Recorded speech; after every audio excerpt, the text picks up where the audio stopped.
Alrighty, let's face it. No one's perfect. No city's perfect either. That's including Fort Collins. But that's not to say that Fort Collins doesn't have haters. People saying, oh, Fort Collins is getting too big. There's too much traffic here in Fort Collins. That's all perspective, honestly. Too big compared to what? Haxton, Colorado? Of course. Too big compared to Denver, Colorado? No way, we're tiny. And traffic on a Friday evening, going from downtown to southeast Fort Collins back home, sure, it might take you 15 to 20 minutes comparatively to the 10 to 15 minutes that it used to take you. I used to always assume that there was only a 15-minute drive to anywhere in Fort Collins from Midtown. And that's still the case, but Fort Collins has expanded, and getting from southeast to downtown, yeah, sure, it could take 20 minutes. But that's not what this video is going to talk to you about. It's going to talk to you about what the 3 reasons are not to move to Fort Collins, Colorado. Stick around, and I bet you won't guess what number 3 is. It's going to surprise you.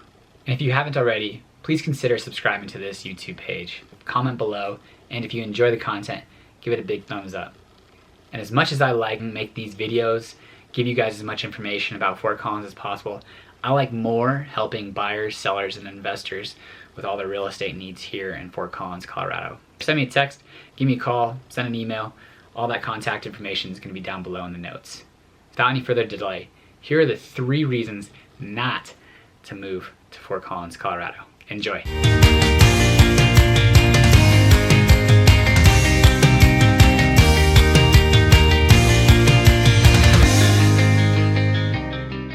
Number 1, snow and cold days.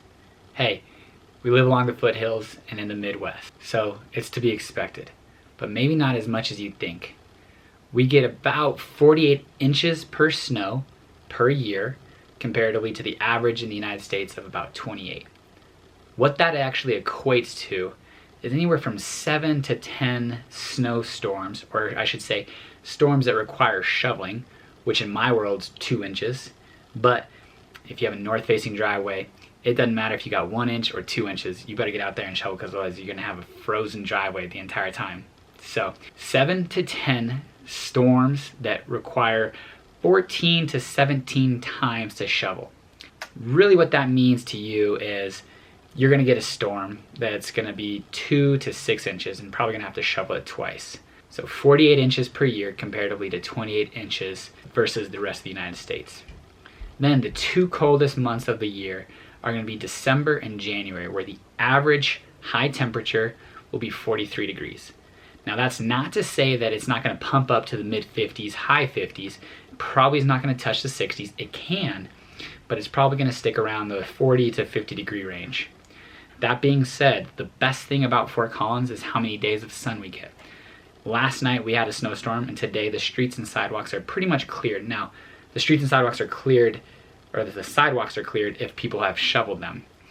The sun melts that snow off so quick, so it's really pretty nice.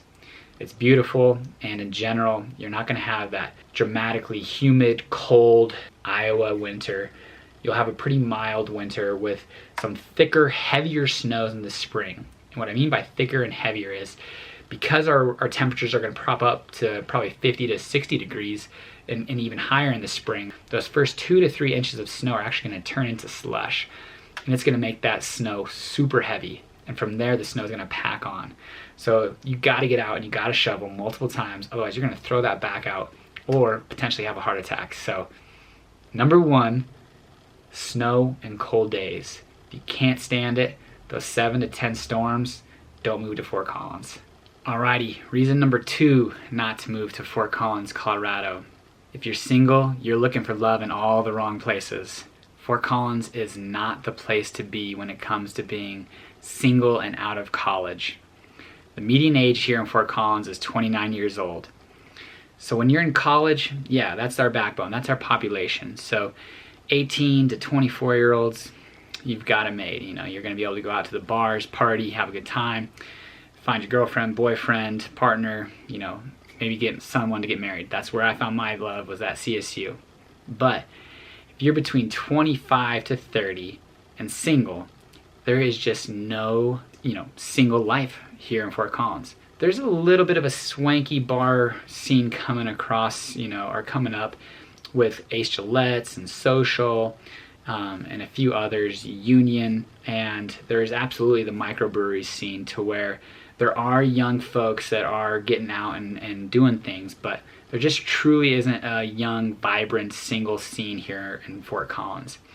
Thank God for the Tinders and the Bumbles of the world, but if you're going out, you're either going to be hanging out with young college kids or spending your night with older married couple, 35 to 40. So if you're young and single in Fort Collins, Colorado, it's probably not the place you want to be. So number 2 reason not to move to Fort Collins is if you're single and you're looking for love. Probably not the place to be. Alrighty, thank you for sticking around. You've listened to the number 2 and number 1 reasons not to move to Fort Collins. And number 3, hailstorms. Hailstorms here in northern Colorado and Fort Collins. If you got a nice car, a new car, collectible, you better have a garage. And that garage is probably going to get dinged up every other year. We average a significant hailstorm probably every 2 years. Some places in Fort Collins can get away for 4 to 5 years, but generally speaking, every 2 years within Fort Collins, there will be a significant hailstorm.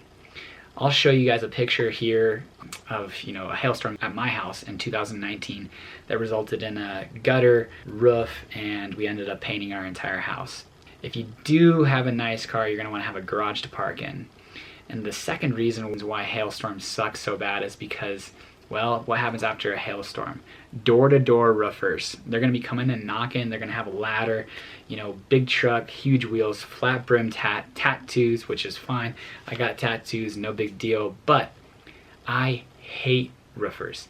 If you find a good roofing contractor or vendor, keep them in your Rolodex and treat them like gold, because there's so many that are going to be giving you a phone call, knocking on your door, asking you to let you up on the roof.